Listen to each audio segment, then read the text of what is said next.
Bonjour à tous, bonjour Charles de Courson et merci d'avoir accepté notre invitation aujourd'hui au milieu d'un agenda très chargé. Je le rappelle, mais tout le monde le sait, rapporteur général de la Commission des Finances et député Lyotte de la Marne.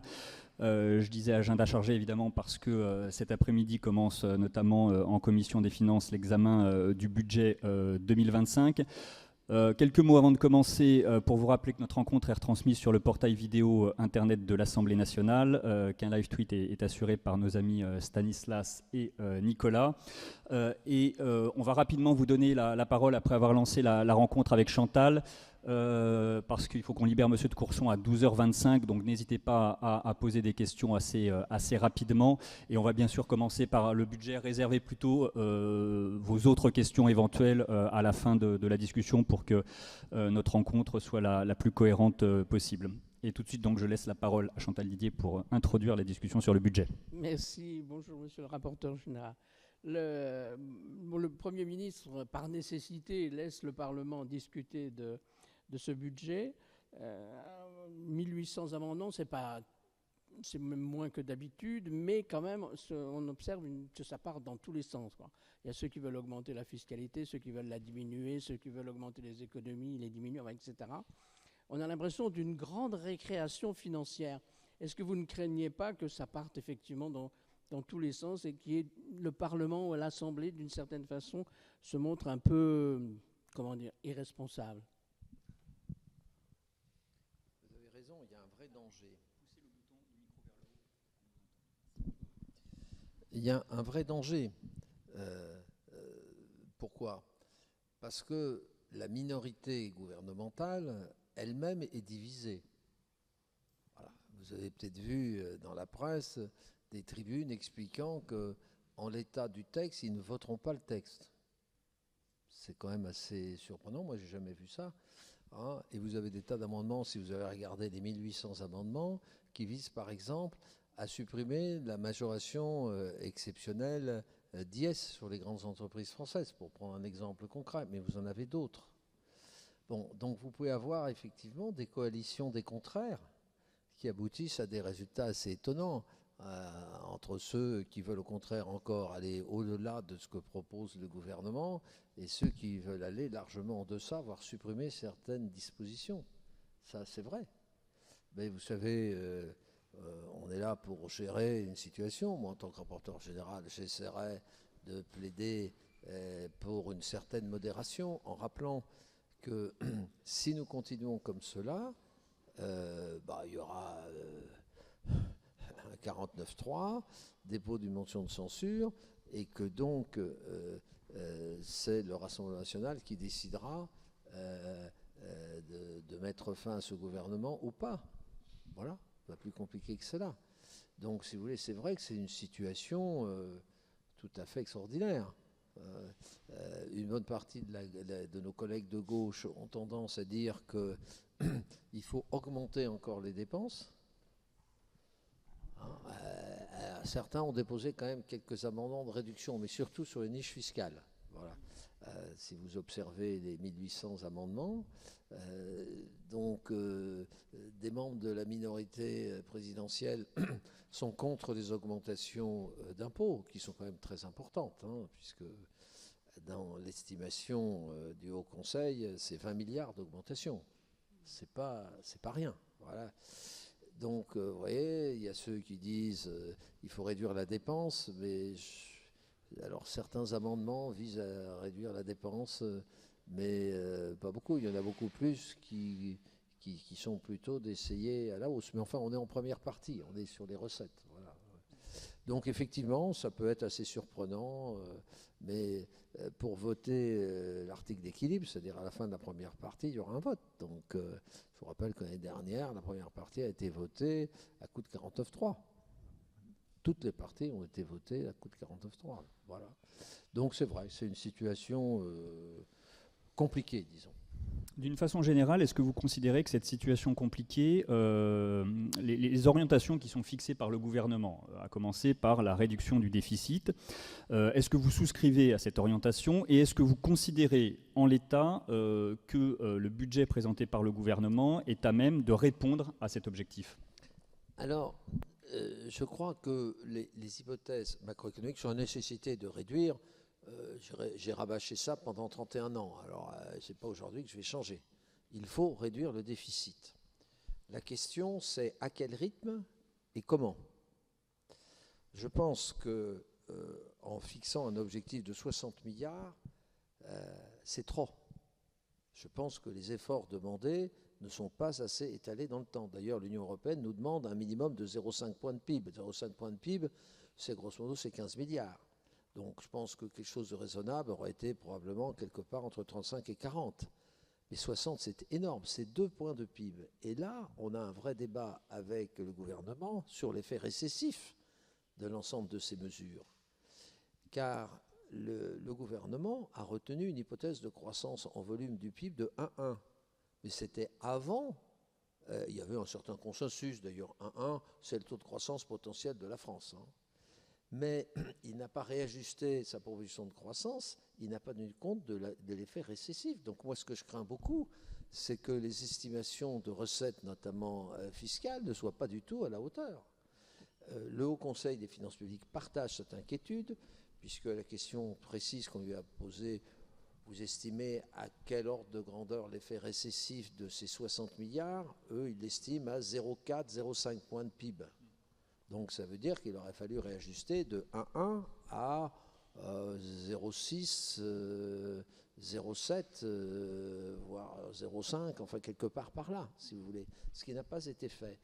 Et quand le gouvernement lui a posé la question aux commissions, il n'a pas su trop répondre. Et après, vous avez peut-être vu sa déclaration, il estime le caractère récessif à 0,1, 0,2. Tout ça, c'est pifométrique. C'est beaucoup plus. On ne peut pas faire de telles mesures qu'on n'a jamais connues. Un tel effort de 2 points, puisque le tendanciel était à 6,9 pour 2025, de déficit public par rapport au PIB, il le ramène à 5. Dans leurs objectifs, c'est-à-dire 1,9, 2 points, grosso modo, c'est les 60 milliards. Vous voyez, et ça, je pense que sur ce point, c'est allé trop loin. Juste une question complémentaire en attendant que le micro arrive jusqu'à Jean-Michel qui veut poser une question. La deuxième chose de mon observation, c'est qu'on ne fait pas 2 tiers sur la dépense et 1 tiers sur la recette. D'après le Haut Conseil, en tendanciel, c'est 50-50. Mais si vous comparez à l'année précédente, c'est 2 tiers, 1 tiers dans l'autre sens. Donc selon que vous prenez le tendanciel ou que vous prenez la comparaison par rapport à 2024, vous voyez, vous inversez complètement les proportions. Et à la limite, que ce soit 50 ou a fortiori 2 tiers, on voit qu'on augmente trop les impôts dans un pays qui est, avec le Danemark, médaille d'or, médaille d'argent, ça dépend des années. Mais alors là, on va garder durablement la médaille d'or. Vous voyez ? Donc, il y a un énorme problème de ce côté. En d'autres termes, on ne réduit pas assez la dépense et on augmente trop la recette. C'était ma question complémentaire. Jean-Michel. Oui, bonjour, Jean-Michel Lamy, nouvel économiste. En l'état actuel du budget présenté par le Premier ministre, est-ce qu'on peut dire, concernant les entreprises, que la politique de l'offre, l'attractivité du site France est atteinte par les mesures telles qu'elles sont, ou au contraire, du fait qu'elles sont temporaires, comme il est dit, ma foi, ça pourrait passer? Première observation, la France a une certaine tendance, quand elle augmente les impôts, la main sur le cœur, de déclarer que c'est une mesure temporaire. Bon, et ces mesures temporaires, hélas, deviennent souvent permanentes. Exemple, il y a 12 ans, nous avons créé la contribution sur les hauts revenus, qui rapporte 1,3 milliard. Vous savez, les majorations de 3 et 4%, selon que vous êtes en dessous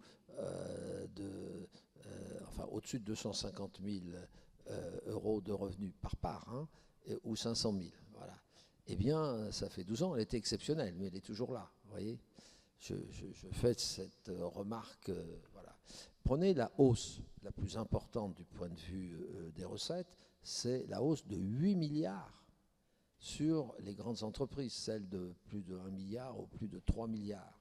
Vous voyez, c'est une augmentation considérable puisque ça consiste à remonter pour ces entreprises le taux d'IS de 25%, qui était le taux existant, à 33,15, c'est-à-dire au taux de 2017, et ceux qui sont au-delà de 3 milliards à 35% de mémoire. Voilà. Donc, si vous voulez, on est quasiment au-delà de la situation. Alors, on dit oui, mais c'est temporaire. L'année prochaine, on va diviser par 2. Oui, mais attendez, quelle sera la situation l'année prochaine? On verra. Vous voyez? Donc, ça, je pense que c'est excessif. D'ailleurs, le MEDEF, moi que j'ai auditionné, disait nous sommes conscients qu'il faut aider au redressement des finances publiques, mais pas à hauteur de 8 milliards. Vous voyez, 4 milliards serait déjà pas mal. Vous voyez, 4 milliards et 2 milliards. 4 milliards 2025, 2 milliards 2026. C'est d'ailleurs un amendement que j'ai déposé de façon à être raisonnable. Et puis la deuxième contribution, c'est la contribution de la CMA-CGM, puisqu'on a un article qui concerne qu'une entreprise. Bon, la CMA-CGM. Ou alors là, vous savez, il y a la discussion sur l'IS sur les tonnages, qui est un dispositif européen. Il faut bien voir que si on a en Europe 4 des 5 grandes compagnies maritimes, c'est grâce à ce système de tonnage qui fait que l'IS est très faible.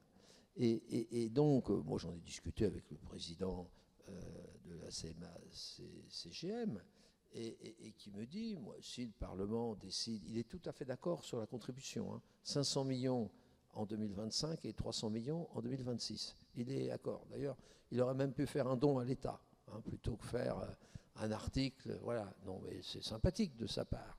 Il dit, moi j'ai gagné beaucoup d'argent parce que les taux de fret ont explosé il y a 2 ans. Je pensais faire une très mauvaise année 2024. Il va faire une bonne année 2024 grâce aux outils. Pourquoi? Parce qu'en bloquant ou en rendant très difficile l'accès de la mer Rouge, ils sont obligés de passer par le cap de Bonne-Espérance. Résultat, il y a maintenant sous-capacité, il faut davantage de bateaux pour faire le même trafic, puisqu'on rajoute 8-10 jours. Et le résultat, les taux de fret dont ils pensaient qu'ils allaient beaucoup baisser, eh bien, ils ont remonté. Donc, il me dit, je vais faire une année tout à fait correcte en 2024, à ma grande surprise, vous voyez. Donc, tout ça pour dire qu'il c'est facteur d'événements que personne ne maîtrise. Ouais. Donc, pour lui, c'est raisonnable. Je rappelle que ces 2 dernières années, il a payé la taxe sur le tonnage autour de 100 millions. Et moi, il me dit, c'est pour ça qu'il faut faire très attention, que si on supprime le dispositif du tonnage, on serait les seuls en Europe, puisque 22 des 27 pays d'Europe, et les 5 autres, ouais, quand c'est le Luxembourg, la flotte du Luxembourg, ou la flotte de l'Autriche, les pays enclavés, voilà. Donc pratiquement tout le monde a ce dispositif. Et donc, si on devait le supprimer, comme certains amendements le proposent, quelles seraient les conséquences? C'est très simple. L'une des contreparties de ce dispositif extrêmement favorable, c'est que tous les officiers de la marine marchande sur les pavillons français, c'est qu'au moins 50% doit être sous pavillon français, et sous pavillon français, ça veut dire tous les officiers sont français. Et donc, c'est lui qui fait le marché du travail des officiers de la marine marchande. Et donc, si vous supprimez ce dispositif, eh ben, résultat, on changera de pavillon, il n'y aura plus de pavillon français. Stanislas. Oui, sur la hausse de l'IS et les 8 milliards en question, c'est quoi votre position là-dessus? Est-ce que vous êtes pour, est-ce que vous êtes contre? Et deuxièmement, il y a une autre question qui se pose, c'est celle des crédits qui ont été gelés pour 2024 et dont on nous dit qu'il peut encore être pris une décision d'ici la fin de l'année. Alors ce ne serait pas un PLFR, mais ce serait dans le projet de loi de fin de gestion. On pourrait inscrire pour 2024 quand même une partie au moins, pour 8 milliards je crois, de ces crédits. Est-ce que vous pensez que c'est faisable? Alors, ma position, c'est d'appuyer l'article concernant la CMA-CGM. Tout le monde est d'accord. C'est tellement rare d'avoir d'accord. Et d'être plus raisonnable sur les grandes entreprises, si vous voulez, de faire moitié moins, c'est-à-dire 4 milliards. J'ai déposé d'ailleurs un amendement, si vous avez accès aux bases et que ça vous intéresse, vous verrez, 4 milliards. Le MEDEF est d'accord d'ailleurs, Et donc, ça serait 4 milliards 2025 et 2 milliards 2026. C'est-à-dire de diviser par 2. C'est trop ce qui est proposé. C'est trop. 8, c'est trop. Mais oui, c'est trop. Je vous ai donné le taux, c'est-à-dire on remonte le taux à 33, un quart pour les entreprises entre 1 et 3 milliards, et les entreprises au-dessus de 3 milliards, on remonte à 35%. C'est le taux le plus astronomique. Or, on a un problème, c'est que l'une des hypothèses gouvernementales, c'est du maintien de l'investissement des entreprises, alors même que l'excédent brut d'exploitation et l'épargne nette s'effondrent. Ça, c'est pas possible. Alors, si on rajoute encore là-dessus, si vous voulez, une telle fonction sur les grandes entreprises qui font quand même une bonne partie de l'investissement. Il n'y a pas qu'elles qui investissent, hein. Les petites, les moyennes entreprises investissent aussi. Mais en masse, si vous voulez, alors là, on aura une forte chute de l'investissement. Ça c'est couru. Alors la seconde question qui est tout à fait différente, c'est la gestion de la fin de gestion 2024. Vous savez que le gouvernement, en février 2024, avait pris un décret d'annulation de 10 milliards et a gelé 16,6 milliards pour être précis. Lorsque nous avons interrogé les deux ministres de l'époque sur qu'est-ce qu'ils font sur ces gels, en termes clairs, quelle est la part qu'ils veulent annuler, réponse de M. Cazenave, il faudrait qu'on annule 7 à 8 milliards. Position de M. le maire, il faut tout annuler. Mais c'était le chant du cygne, hein, puisqu'il nous quittait, c'était sa dernière audition. Alors, jusqu'où ils vont aller, voilà, et quelles conséquences dès 2024, mais sur les reports 2025. Oui. Donc, ça sera quelque part, je pense, entre 8 et 16. Comment ? Non, ça c'est 2024. Non, les 60, c'est 2025. Ça ça dépend. Il y a des choses que vous pouvez maintenir. Il y a des choses...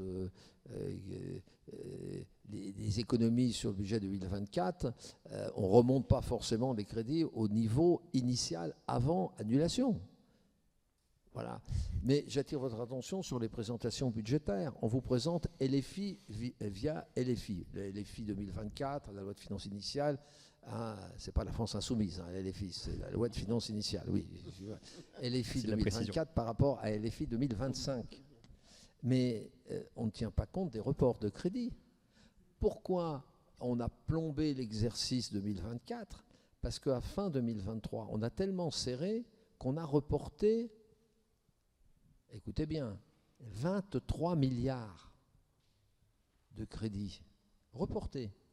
C'est-à-dire qu'en fait, la LFI 2024, les crédits inscrits en LFI devaient être majorés des 23.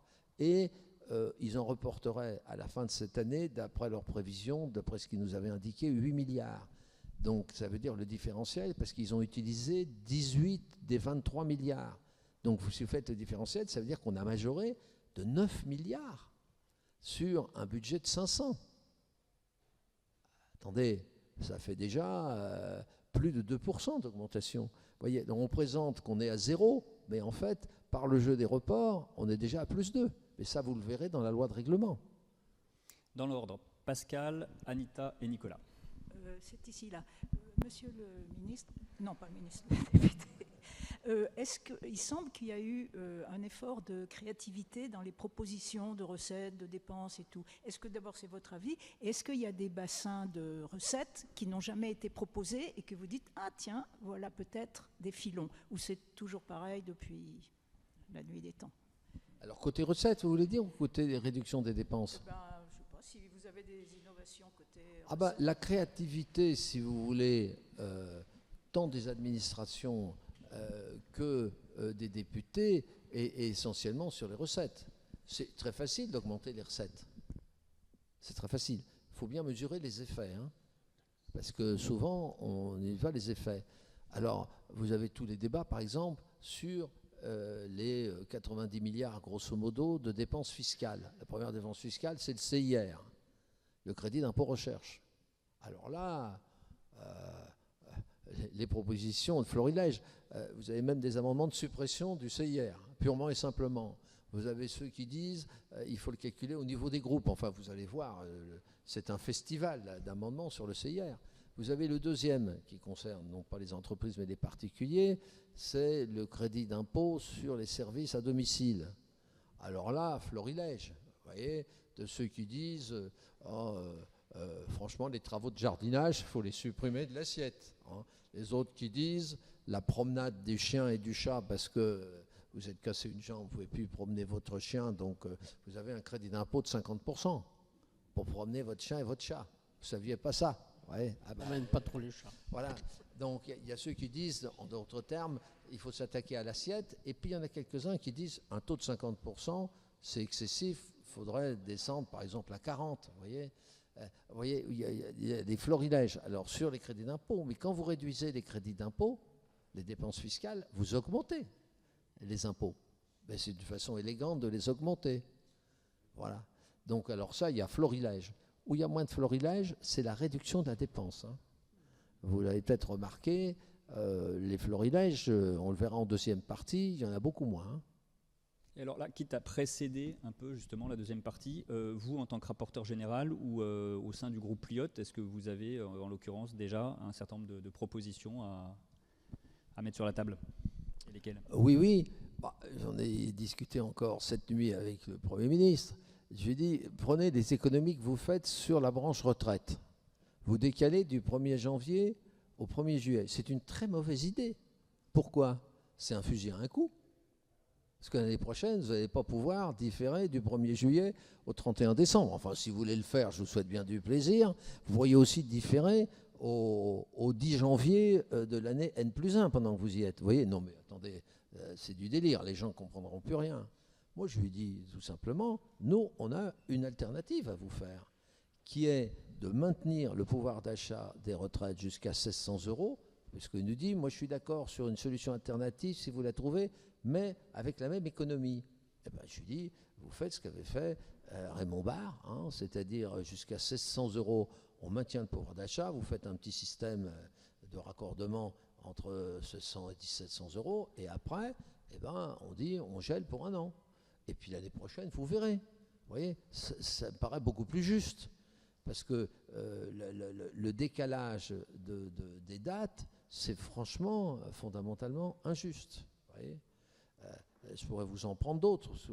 Parce que vu la situation budgétaire, il faut mieux faire des économies très importantes, c'est-à-dire concentrer sur quelques grands axes, si vous voulez, pour faire les économies, plutôt que de grappiller 20 millions par-ci, 10 millions par-là. Vous voyez, voilà.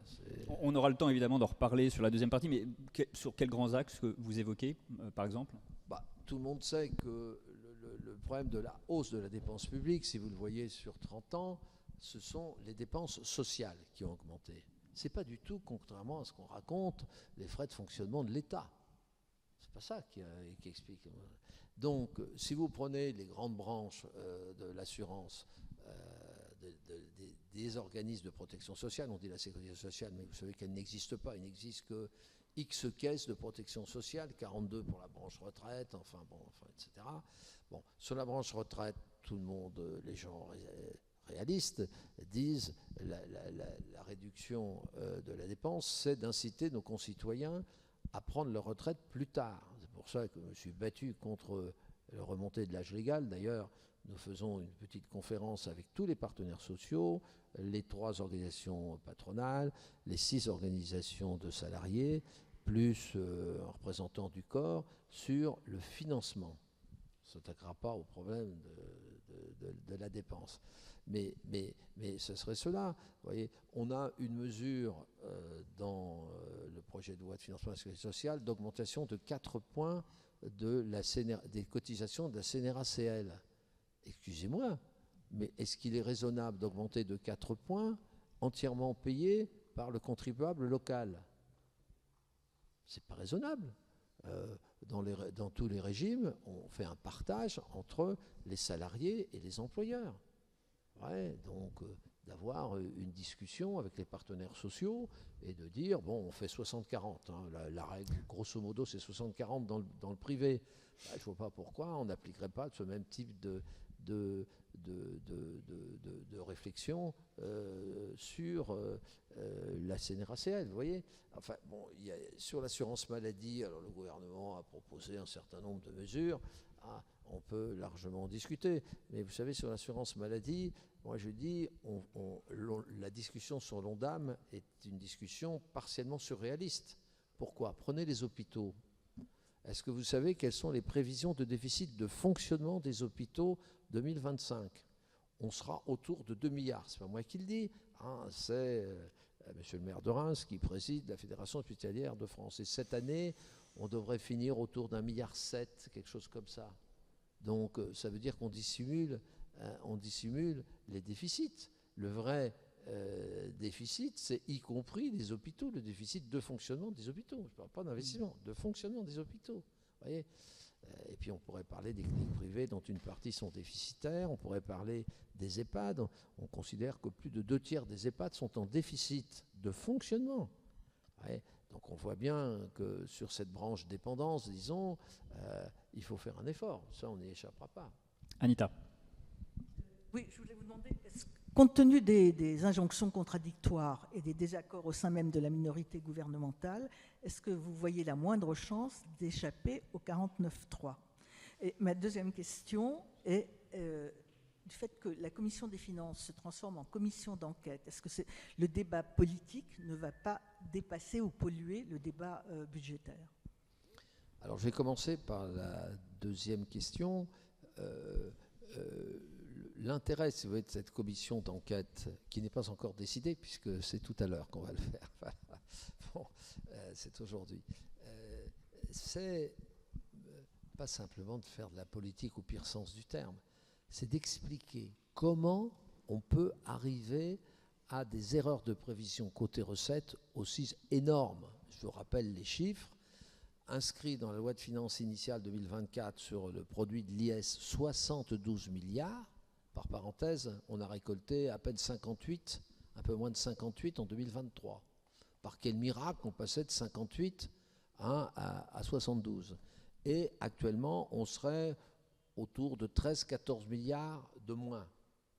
C'est-à-dire, on serait autour de 58-59, quelque chose par là. Attendons les derniers acomptes, les régularisations, etc. Comment ça s'explique?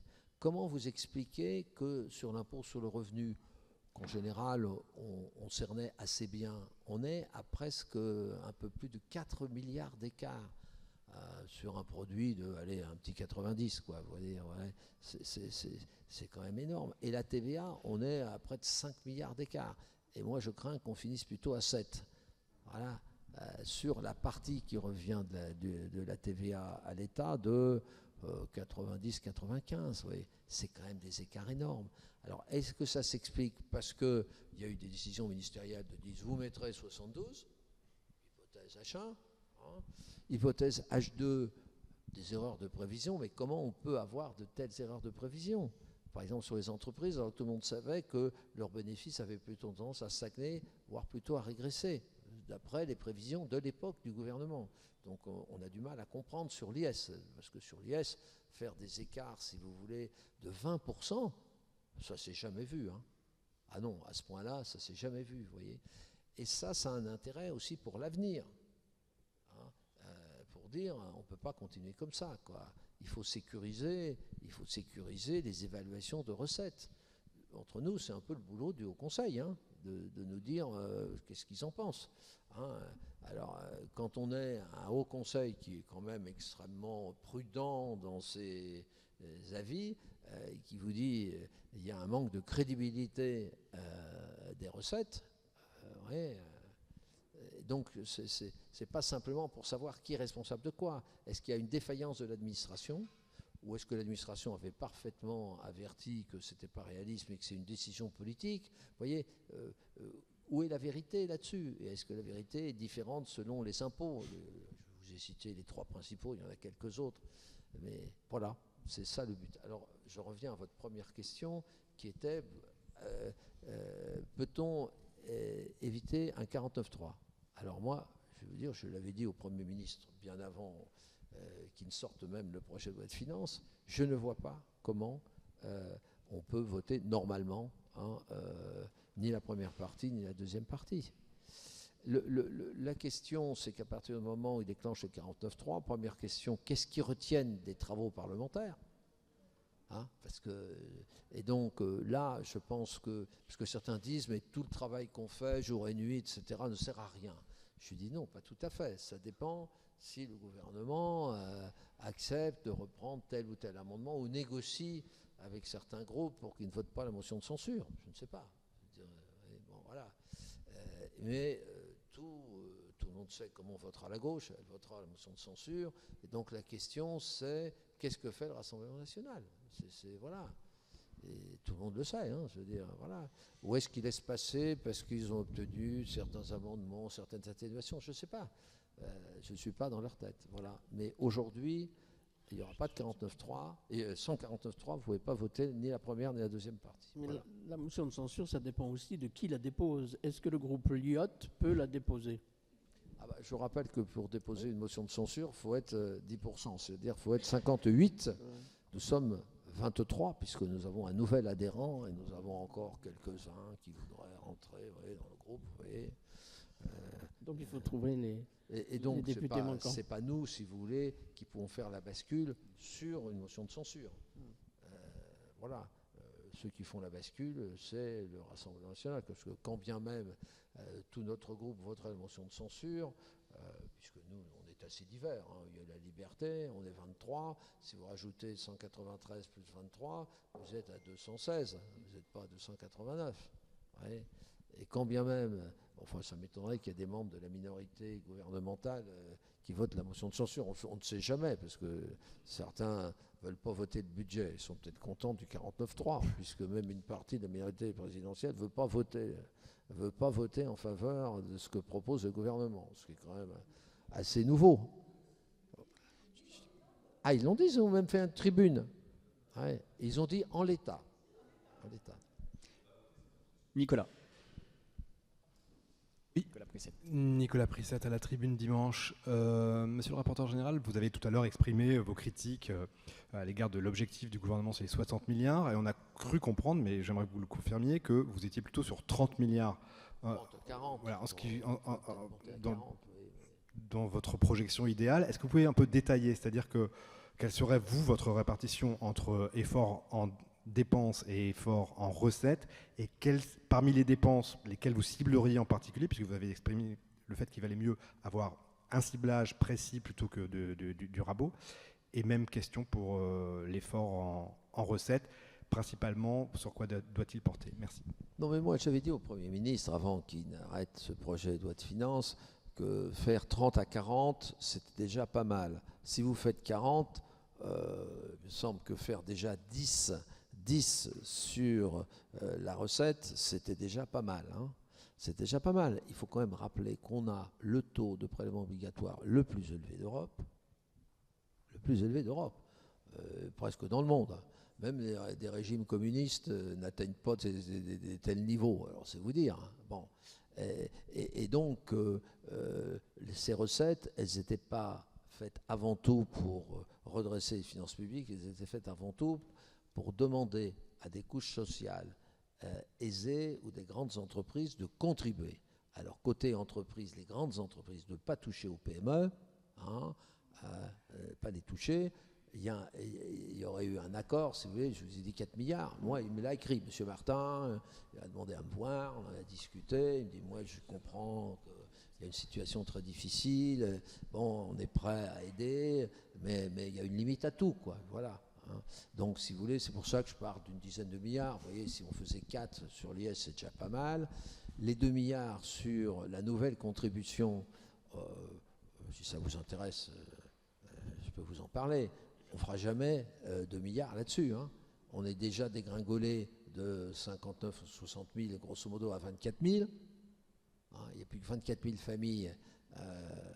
Je rappelle qu'il y a 40 millions de familles en France.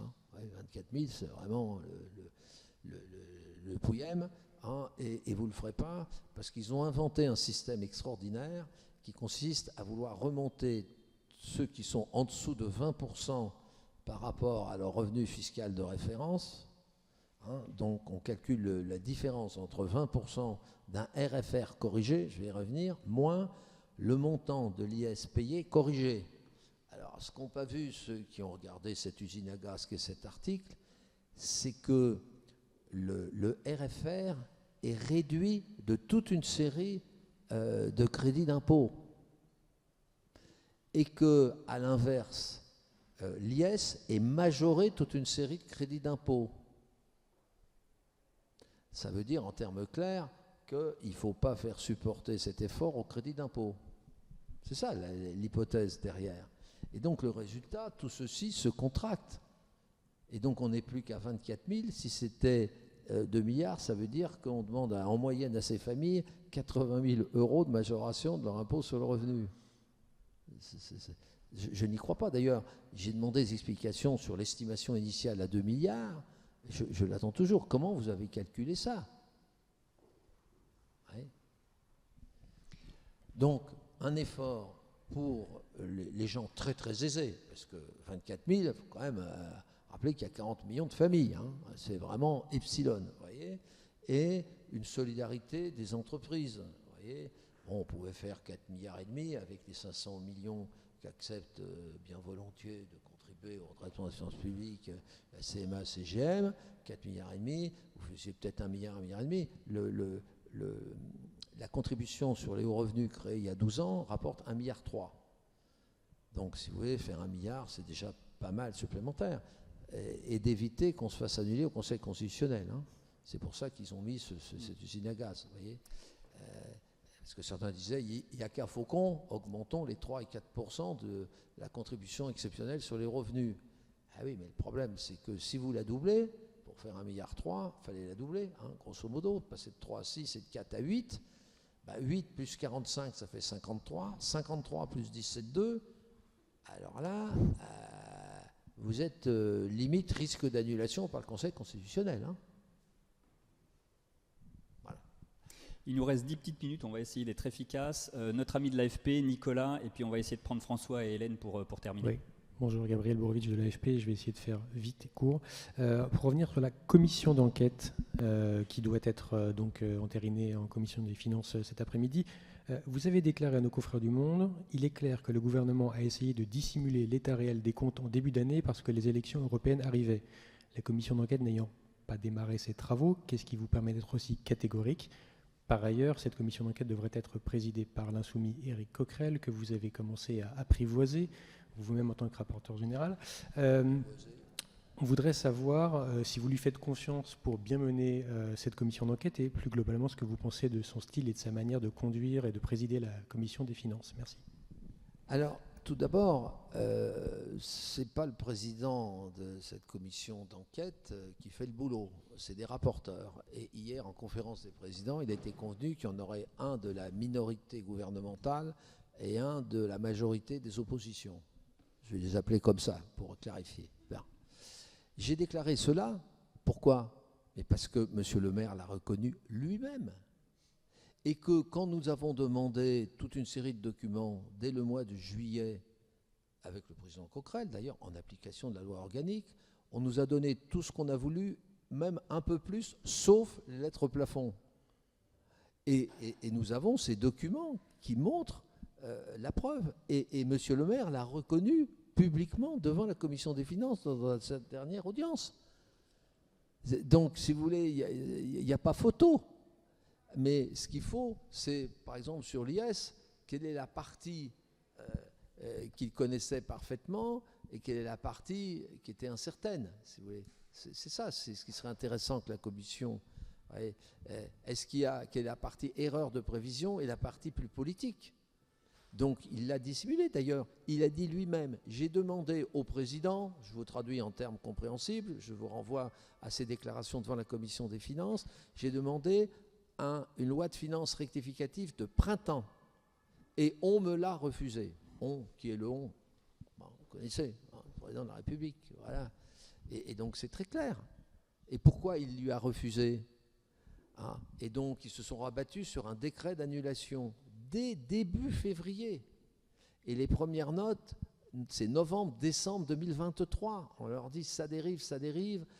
attention, etc. Vous voyez, et on continue à dire non, tout va très bien. Et je vous renvoie d'ailleurs aux propos tenus tant par le président de la Commission des finances, moi-même et d'autres, en disant mais attendez, jamais vos prévisions ne pourront être tenues. Donc c'est pas moi. Ce que je dis, c'est la traduction de ce qu'a dit publiquement Monsieur le maire.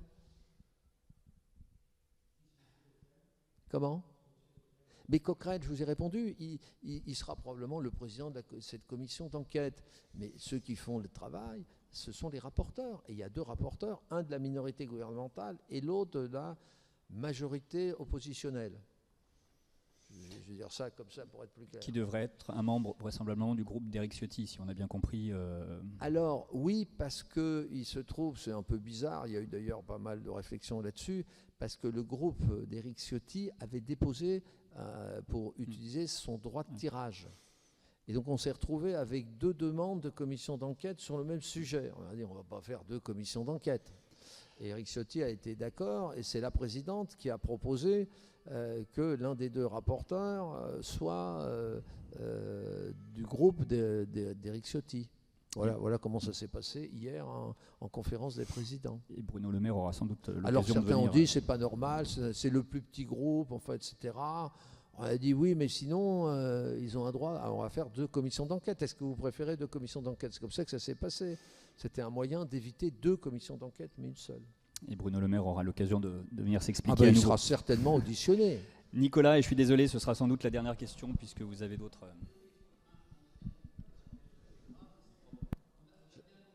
Je vous entends pas.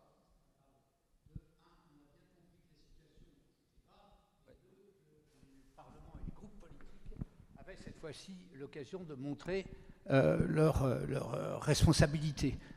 Alors, ce qu'on n'a pas compris, c'est la cohérence de ces groupes politiques. Donc, je voudrais savoir de votre poste de rapporteur si cette cohérence vous apparaît et nous permettrait d'y voir plus clair dans les choses à venir. Deuxième question rapidement. Vous vous inspirez souvent, vous les gens sérieux, de ce qui se passe en Allemagne. Est-ce que l'imposition faite aux chiens vous apparaît de nature à vous inspirer? J'entends déjà les aboiements. Nous ne parlons pas de la taxe sur les chiens, qui, je crois, avait existé en France il y a très longtemps. Oui, elle a existé. De mémoire, hein, dans l'histoire de la fiscalité française. Bon, j'entends déjà Brigitte Bardot. Hein, voilà. Non, alors soyons sérieux. Sur votre question, c'est très différent selon les groupes. Moi, ce qui me frappe, si vous voulez, c'est que dans les groupes de la minorité gouvernementale, vous avez le groupe EPR, de voir que 17, ils ne sont plus que 95, hein, puisqu'il y en a déjà 2 ou 3 qui sont partis, hein, 95, il y en a 17 qui signent une tribune pour dire qu'ils ne voteront pas le budget en l'état et qui déposent des amendements supprimant certaines hausses fiscales. Je parle des amendements déjà, puisqu'on est en première partie, hein, c'est sur les recettes, vous voyez, qui font tout pour essayer de réduire ce que propose, hein, que ça soit exceptionnel 1 an. Mathieu Lefebvre dépose des amendements, pas sur 2 ans, sur 1 an. Enfin, vous verrez, c'est public tout ça, hein, vous pouvez les regarder sur les sites, vous voyez. Alors ça, c'est quand même assez extraordinaire, vous voyez. Et les 2 groupes, Horizon et Modem, ont des positions bon, assez variées. Vous voyez, il y a des amendements un peu dans tous les sens. Et quant aux Républicains, qui avaient quand même beaucoup critiqué l'ancien gouvernement et la gestion des finances publiques, là encore, on voit que il y a des tensions dans le groupe à travers les amendements. Alors ça, c'est pour les 4 groupes de la minorité gouvernementale. Quant aux 7 autres groupes, bah, grosso modo, vous avez la France insoumise qui continue à vouloir alors augmenter massivement les impôts. Vous voyez, les écologistes, ben, dans leur spécialité, voilà aussi... les nouvelles taxes, les trucs, les machins, sur le sucre, sur ceci, sur cela, voilà. Bon, ça c'est classique. Le groupe communiste est probablement le plus raisonnable parmi les 4 groupes de gauche. Ouais. Et le groupe socialiste a des amendements qui ne sont pas forcément des amendements de groupe. Hein. Il y a quand même des amendements, y compris du président du groupe, que vous verrez, qui sont peut-être un peu étonnants. Restent les autres groupes, alors le groupe Ciotiste et le groupe RN, qui ont des positions très dures. Très dures, hein, plutôt de refus des augmentations d'impôts. Ouais, bon. Reste le groupe Lyot, nous sommes des gens modérés, nous sommes prêts à un effort, mais pas à 20 milliards. Hein. On est à 20 milliards. Hein. 20 milliards d'augmentation des prélèvements obligatoires. Hein. C'est énorme. Merci Charles de Courson. Je crois que vous avez d'autres engagements au milieu d'un agenda chargé. Donc, oui, mais vous savez, je peux toujours faire passer un petit peu. Si vous avez le temps de prendre une ou deux questions de plus, oui, très volontiers, mais on ne que... va pas vous mettre trop en retard. Alors Chantal rapidement et François. Oui, comment expliquez-vous que le gouvernement charge la barque, un peu, comme ce que vous dites, là, en étant à 60 milliards, alors quel est son intérêt ? Pourquoi s'expose-t-il à des levées de boucliers de tous les côtés ? Et masochisme ? Oui, il y a deux interprétations possibles qui ne sont pas exclusives l'une de l'autre. La première, c'est qu'ils savent pertinemment qu'ils vont au 49.3. Bon, 49.3. Il y a une autre idée qui est que quand vous voulez faire des économies, quand vous discutez, si vous voulez, il faut toujours aller bien au-delà de ce que vous espérez obtenir. Voyez ? Donc on fait très fort et puis après on lâche un peu. Voilà. Mais même en lâchant un peu, je pense qu'ils seront condamnés au 49.3. Mais ça permettrait au Premier ministre, qui a dit « je respecte le Parlement, je tiendrai le plus grand compte des discussions, etc. », de dire « bon, je reprends telle ou telle chose ». Il n'y a eu aucune question parmi vous sur, par exemple, les collectivités locales. Ce que propose le gouvernement sur les collectivités locales, c'est intenable, c'est excessif, enfin voilà, c'est pas juste en plus. Enfin, vous voyez, je prends cet exemple-là. Il y a le problème du logement, où quand même, ils commencent à se réveiller sur la crise du logement. Hein. Alors, ils ont lâché sur le PTZ, hein, ils vont lâcher un petit peu sur le locatif social, enfin sur le mouvement, disons, HLM pour faire simple, de quelques petites choses. Il reste le locatif privé, qui fait quand même presque 30% du parc. Et on propose avec Jean-Paul Mattei un nouveau dispositif, un nouveau cadre de propriétaires bailleurs privés, qui est très simple, hein, qui consiste à dire si vous investissez dans du logement neuf, vous avez droit à deux choses. Votre loyer net des charges sera imposé non pas au barème de l'IR, mais au PFU. Et deuxièmement, si vous êtes sous IFI, ça ne rentre pas dans l'IFI, pour essayer d'attirer cette épargne qui s'accumule et qui ne s'investit pas. Et on a besoin de l'investissement privé. Oui.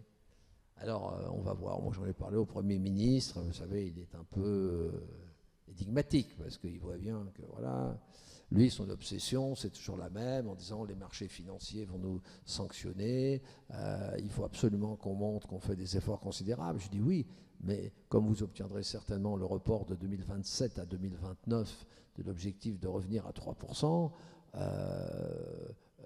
faire 60 milliards dès la première année, c'est trop, quoi. C'est trop. Il faut lisser l'effort dans le temps. François, rapidement, pour terminer. Oui, les collectivités locales refusent de se faire ponctionner de 5 milliards. À combien pensez-vous qu'elles devraient contribuer au redressement ? Et est-ce qu'il n'y a pas un risque sur l'investissement, puisque les collectivités locales représentent 70% de l'investissement public? Bon. Donc... Alors, ce que propose le gouvernement est excessif. Ce n'est pas 5, hein, c'est plus de 7. Bon, pourquoi ? Vous avez une première mesure, c'est la CNRACL, augmentation de 4 points. Ça représente 1,3 milliard pour les collectivités locales et 1 milliard pour les hôpitaux, par parenthèse. Ce n'est pas normal que ceci ne soit pas partagé entre les collectivités locales et leurs fonctionnaires territoriaux. Voilà. Hein. Alors, qu'il y ait une discussion et puis qu'on arrête, qu'on dise les 4%, vous voyez, c'est 60-40 dans le privé, 60% l'employeur, 40% le salarié, qu'on s'inspire de quelque chose comme cela. mais qu'on ne laisse pas le 1,3 milliard entièrement à la charge. Il me semble que si on était dans le privé, on ferait 300, 350 en augmentant le taux de cotisation des salariés et le reste sur le taux de cotisation des employeurs, mais pas 100% sur les employeurs. Bien. Vous avez une deuxième mesure qui est alors la plus controversée, hein, qui est la ponction de 3 milliards sur les 450, enfin grosso modo, toutes les collectivités territoriales dont le budget de fonctionnement dépasse 40 millions. Bien. Ce système est un système de sanctions collectives. Ça consiste, on prélève tout le monde 2%, on met ça dans une caisse dite de résilience qui fera 3 milliards et on dit aux élus locaux, c'est vous qui définirez les critères de répartition, mais en 2026. Donc, effet dépressif considérable. J'étais ce matin avec des présidents de conseils départementaux qui me disent « Mais comment je fais? Je suis déjà à la limite, voire déjà en déficit de fonctionnement. Si on me prélève ces 2% en 2025, hein, vous allez accentuer mon déficit. Et est-ce que j'en aurai une partie en 2026? On verra, puisque les critères, hein, c'est aux élus locaux, le gouvernement demande aux élus locaux de définir les critères de répartition. C'est une idée folle. Bon, moi j'ai déposé un amendement, c'est en deuxième partie, hein, c'est pas en première partie. Hein, ce prélèvement dit exceptionnel, pour faire sauter ça, quoi. Je veux dire, ça n'a aucune logique. C'est une peine collective. Hein, que vous ayez bien géré ou pas bien géré, on vous prélève 2%, et après on dit on verra. Bon, troisième mesure, FCTVA. Le FCTVA, il augmente beaucoup. Pourquoi? Parce qu'on est dans le cycle électoral et que les investissements, ils augmentent. Ils augmenteront peut-être encore un peu l'année prochaine, et puis après, ils vont fortement chuter, puisque les élections municipales, hein, ont lieu en mars 2026. Donc à partir de 2027, ça va chuter. Donc, il demande, hein, 800 millions de réduction. C'est trop, hein, qu'on fasse un effort. Moi, j'ai calculé pour qu'on reste, grosso modo, au coût de 2024. Vous voyez, c'est raisonnable. Bon. Après, les compensatrices à coût de part de TVA, je vous rappelle que maintenant, 27% de la TVA abonde les budgets des collectivités territoriales. Non, mais c'est vertigineux. C'était 0%. Il y a 6 ans encore, hein, puisqu'on compense à chaque fois qu'on supprime un impôt local, on dit oh, bon, vous aurez une part de TVA, puis la TVA c'est bon, ça augmente. Ben oui, le problème c'est que la TVA augmente. Donc qu'on la maintienne, ça ne choque pas. Et vous avez la baisse du fonds vert, enfin, ouais, qui était de 2,5 milliards, on passe à 1 milliard en AE. Et en CP, bon, on va avoir une réduction. Ben oui, une réduction. Moi, qui ai une participation, si vous voulez, à l'effort, mais là encore, dans la justice. Ouais. Et puis, d'avoir une mesure sur les départements. On ne peut pas continuer comme ça. Hein. On va être à 30, à 40 départements en 2025 qui vont être en déficit de fonctionnement, avec des DMTO qui continuent à plonger. Ils avaient plongé de 22% en 2023 et en 2024, les dernières estimations, moins 19. Ouais. Alors, le gouvernement espère une remontée des DMTO de 7%, mais sur une base très faible, hein, puisqu'on a perdu une quarantaine de pourcents en 2 ans, de remontée de 7%. Vous voyez, on est passé de 100 à 60, on va repasser peut-être à 64, 65. Vous voyez, c'est pas ça ce qui va résoudre les finances. Alors, il y a de grandes réunions de l'ADF sur comment en sortir, quoi. Merci. Merci Charles de Courson. Mais tout le monde a pu poser sa question, madame, non? Non, mais à vous écouter, monsieur de Courson, je pense qu'on a tous compris que le projet de budget du gouvernement, il est déjà sous la guillotine. Il n'a aucune chance d'être voté, c'est clair et net. Donc, par contre, les motions de censure, elles sont déjà en préparation. Oui. De tous côtés. Ah non, mais combien de temps vous pensez qu'on va vivre avec 49.3, motion de censure, 49.3, motion de censure? Est-ce que ça sera après une dissolution, madame, une nouvelle dissolution, oui, de l'Assemblée nationale? Jusqu'à la prochaine dissolution, madame. Voilà. Ben, au plus tôt et au plus tard la prochaine présidentielle. Ah, bah. Voilà. Donc voilà. Ça vous convient? L'espérance de vie des députés élus il y a maintenant 3-4 mois, c'est entre 14 mois et 26 mois. Voilà. Ben 14 mois, parce que si le président redissolvait le 7 juillet 2025, vous organisez les élections au mois d'août. Alors on peut mettre les urnes sur les plages, si vous voulez, mais ça me paraît pas très raisonnable. Donc il faudrait mieux quand même dissoudre plutôt début septembre, vous voyez, voilà, sur le projet de budget 2026. À cette occasion-là, voilà. En attendant, chère madame, quand bien même une motion de censure serait votée, bah, il y aurait un nouveau gouvernement à créer, qui, voilà. Mais vous ne pouvez pas avoir de majorité. C'est pas possible. Dans la composition actuelle, c'est impossible. Voilà, c'est la situation politique. Donc maintenant, il faut quand même que le pays ait un budget.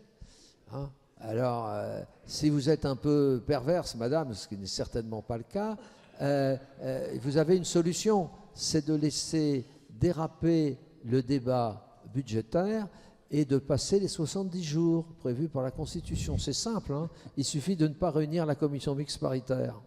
Voilà. Et le 71e jour, vous sortez le budget par ordonnance. Une ordonnance qui n'est pas votée par le Parlement, et il n'y a pas de ratification prévue. C'est formidable. Vous voyez ? Et donc, il n'y a plus de Parlement. C'est simple. C'est ce que je me suis permis d'expliquer à mes collègues, en disant, à force... Voilà. Vous êtes rassurée, madame. Voilà. Merci Charles de Courson pour cette introduction au budget, et merci d'avoir accepté de dépasser un petit peu le temps.